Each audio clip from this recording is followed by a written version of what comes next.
Hi, I'm Jordan Williams. This is my video PA 9 or 10 now. I'm doing this on my personal fable and how you think you're invincible and an imaginary audience when you're 10 years old. And for me, when I was 10, I don't remember really worrying about anything, but when we were talking about it in class, I kind of got the feeling that it was more of like, what if this happens, or like, if this happens, then this will happen. But I did realize that I was thinking, okay, if I do this, then I'm gonna get in trouble. Like, my uncle was, kind of a hard ass, and so he'd be like, you guys can't go outside with no shoes, and I would, so I'd make sure that my shoes were on, and I'd know that, okay, if I don't have any shoes on, I'm not gonna get to go out and play or do whatever it is that I was gonna do. And and then when I was 10, we played a lot of, like, I guess, make believe. We played guns and stuff.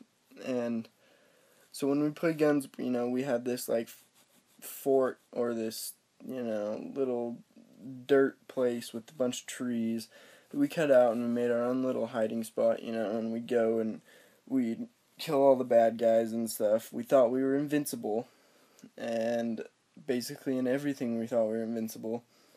But we'd play and play and play and play for hours, and me and my buddy actually raced. We used to like race on our bikes. We've got these big hills by my grandma's house, and we'd race our bikes down these hills. And one day, you think it's kind of like a video game, because I played a lot of video games as a kid. So you think it's kind of like a video game in that if you do crash, you're not gonna get hurt. You're just gonna bounce right off. And so we'd go as fast as we possibly could going downhill. And I remember one time I had this one friend who had a disease. Oh shoot, I forget what it's called, but he bleeds from the hemophiliac, but he bleeds from the inside. And one of these days we were having a race, and he slid out, on the side of the road and went into a bunch of rose bushes, and he just got, destroyed. And, I kind of remember that being like, okay, we need to be careful, helmets probably are a good idea. Still didn't wear them, but they were a good idea, they're safe and everything. And so I think that's when I kind of started realizing, if you do this, you could get hurt. And, still to this day, I always worry about, oh shit, what could happen? What are all the possibilities? Could I get hurt? Could something go wrong? But, anyways, that's my, and I guess personal fable would be like, we'd have commando dudes, everywhere, and it would be like kind of make believe, and we'd tell them what to do, and they'd actually, it's kind of like a imaginary friend, I guess, but yeah, and or imaginary audience.